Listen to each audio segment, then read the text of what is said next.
उत्तराखंड की वादियों में बसा एक छोटा सा गांव लोहाघाट, जहां सुबह की शुरुआत पक्षियों की चहचहाहट और घने देवदारों की सरसराहट से होती थी। इसी गांव में रहता था आदित्य, एक समझदार, शांत और पढ़ाई में होशियार लड़का। उसका सपना था कि वो एक दिन इंजीनियर बनकर अपने गांव का नाम रोशन करे।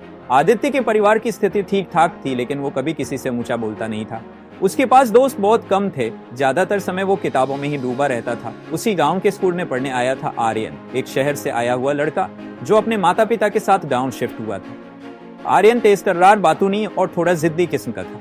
शुरुआत में गांव के लड़के उससे थोड़े कतराते थे, लेकिन आर्यन की हंसी मजाक की आदत ने धीरे धीरे सबका दिल जीत लिया। पर आदित्य और आर्यन बिल्कुल दो विपरीत ध्रुव थे, एक शांत तो दूसरा उग्र, एक किताबों का दोस्त तो दूसरा खेलकूद का दीवाना।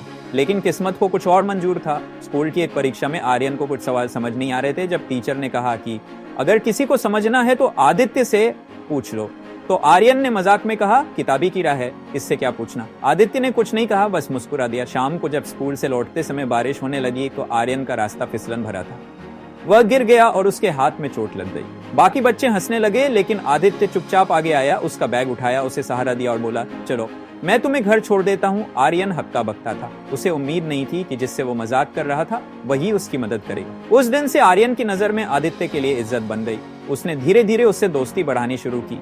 आर्यन ने आदित्य से पढ़ाई में मदद मांगनी शुरू की। बदले में वह उसे क्रिकेट खेलना सिखाने लगा। दोनों ने एक दूसरे की खूबियों को समझा और उनकी कमी को पूरा किया। आर्यन ने आदित्य को खुलकर जीना सिखाया, कभी पतंग उड़ाना, कभी नदी में तैरना, तो कभी छुपकर मेला देखना। आदित्य ने आर्यन को जिम्मेदारी, अनुशासन और संघर्ष करना सिखाया। उनकी दोस्ती गांव में मिसाल बन गई। लोग कहते ये दोनों जैसे राम और लक्ष्मण हैं। एक दिन गांव में एक बड़ा हादसा हुआ। स्कूल के पास एक पुराना पुल टूट गया और एक बच्चा नदी में गिर गया। सभी डर के मारे कुछ नहीं कर पाए, लेकिन आर्यन ने बिना सोचे नदी में छलांग लगा दी। तेज बहाव था। आर्यन खुद डूबने वाला था कि आदित्य ने भी जान की परवाह किए बिना उसे बचाने कूद पड़ा।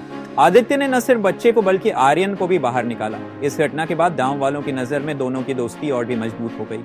कुछ महीने बाद स्कूल में एक साइंस प्रतियोगिता हुई। दोनों ने मिलकर एक प्रोजेक्ट बनाया। अंतिम दिन प्रोजेक्ट फट गया। टीचर को शक हुआ कि किसी ने जानबूझकर साबोटेज किया है। सभी का शक आर्यन पर गया, क्योंकि एक दिन पहले वह प्रोजेक्ट के पास अकेला देखा गया था। लेकिन आदित्य ने सबके सामने खड़े होकर कहा, अगर आर्यन ने कुछ किया होता तो वो मुझे सबसे पहले बताता। मैं उस पर भरोसा करता हूँ। टीचर ने कहा, अगर तुम गलत हुए तो तुम्हें प्रतियोगिता से बाहर कर देंगे। आदित्य ने कहा, फिर भी मैं अपने दोस्त पर भरोसा नहीं तोड़ूंगा। जांच हुई तो पता चला कि स्कूल का एक और छात्र ईर्ष्या में आकर ये सब कर गया था। उस दिन आर्यन की आंखों में आंसू थे। उसने आदित्य को गले लगाकर कहा, तेरे जैसा दोस्त हर किसी को नहीं मिलता। समय बीतता गया। स्कूल खत्म हुआ। आर्यन और आदित्य दोनों ने अलग अलग शहरों में दाखिला लिया।